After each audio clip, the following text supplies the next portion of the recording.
Shalom, berjumpa lagi dengan saya di Karyaku Channel.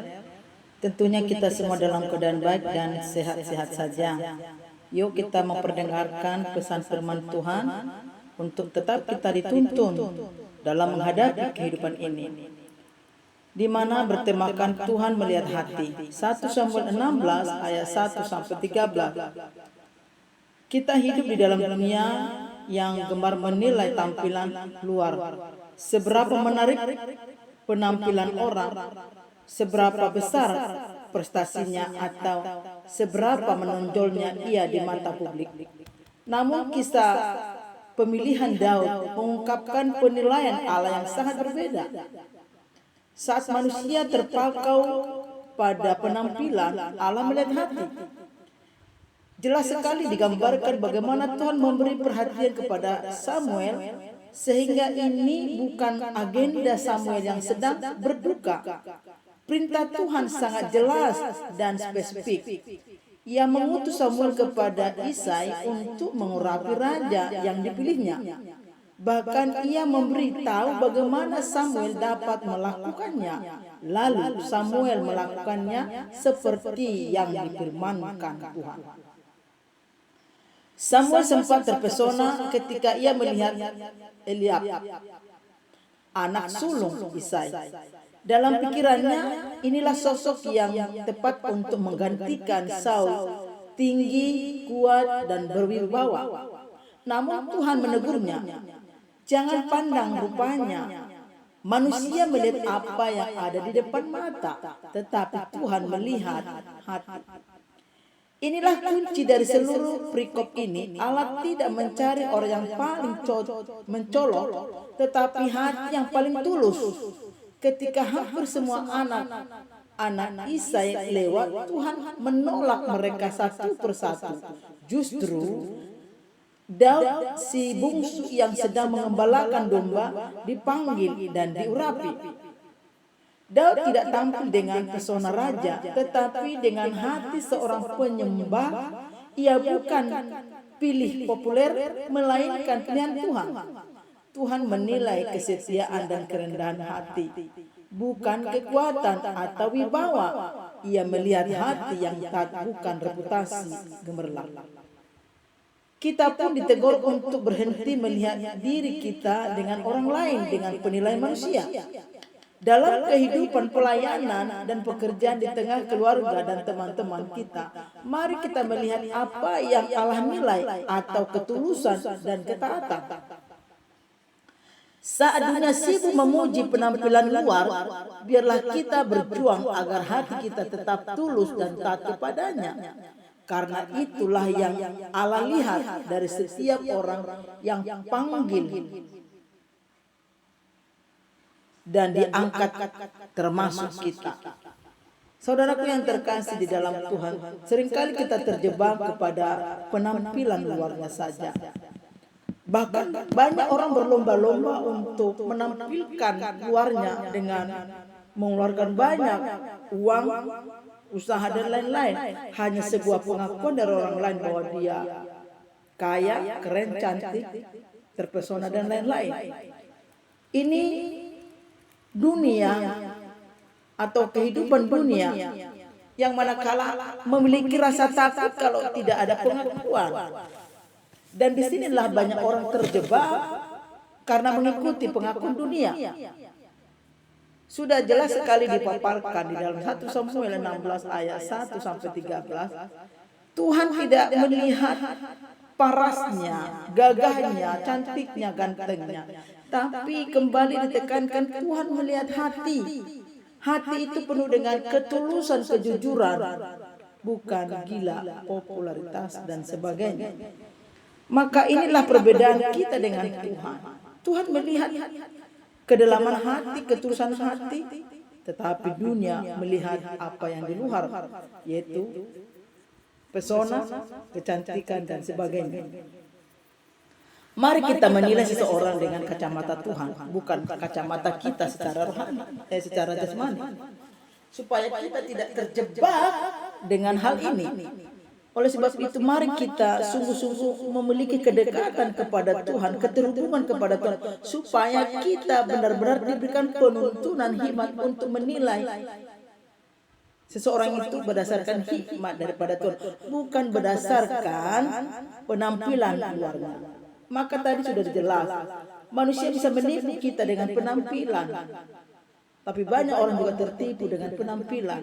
Tetapi orang yang sudah diurapi Tuhan, yang sudah diberikan penuntunan hikmat, dia akan ada suatu penilaian dengan kacamata Tuhan, bukan kacamata kita dengan perasaan kita. Jadi mari saudaraku yang terkasih di dalam Tuhan, mari kita berhati-hati dalam hal menilai seseorang. Maka jangan melihat parasnya, jangan melihat penampilan luarnya, tetapi mari kita melihat ketulusan hatinya. Bagaimana kita bisa melihat ketulusan hatinya? Dalam keadaan kondisi ataupun situasi. Dalam situasi itulah, dalam peristiwa itulah kita melihat seseorang itu memiliki ketulusan.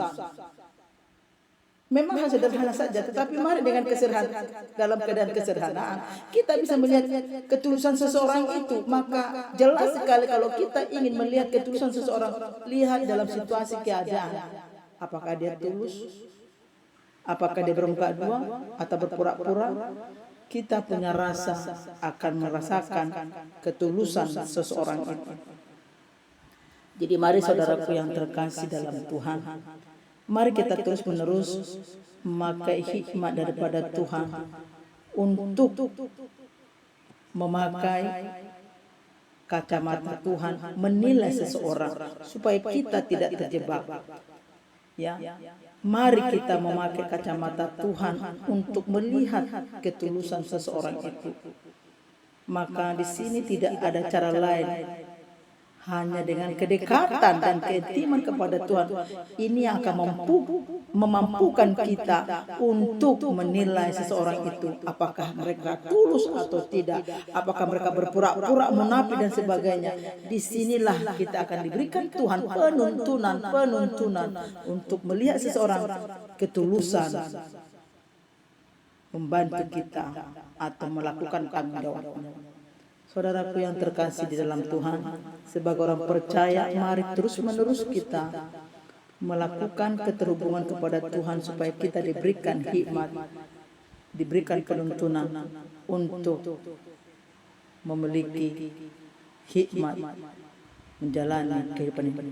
Saudaraku, demikian pemaparan firman Tuhan yang boleh disampaikan. Kurang lebihnya biarlah Roh Kudus yang memberikan kita kemampuan, kecakapan untuk melakukan firman-Nya. Demikian pertemuan kita. Tuhan Yesus memberkati kita semua. Shalom. Di saat aku tak berdaya, kuasa-Mu yang sempurna, ketika ku percaya mujizat itu nyata, bukan karena kekuatan, namun Roh-Mu ya Tuhan. Ketika ku percaya mujizat itu nyata. Di saat ku tak berdaya, kuasa-Mu yang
Tuhan.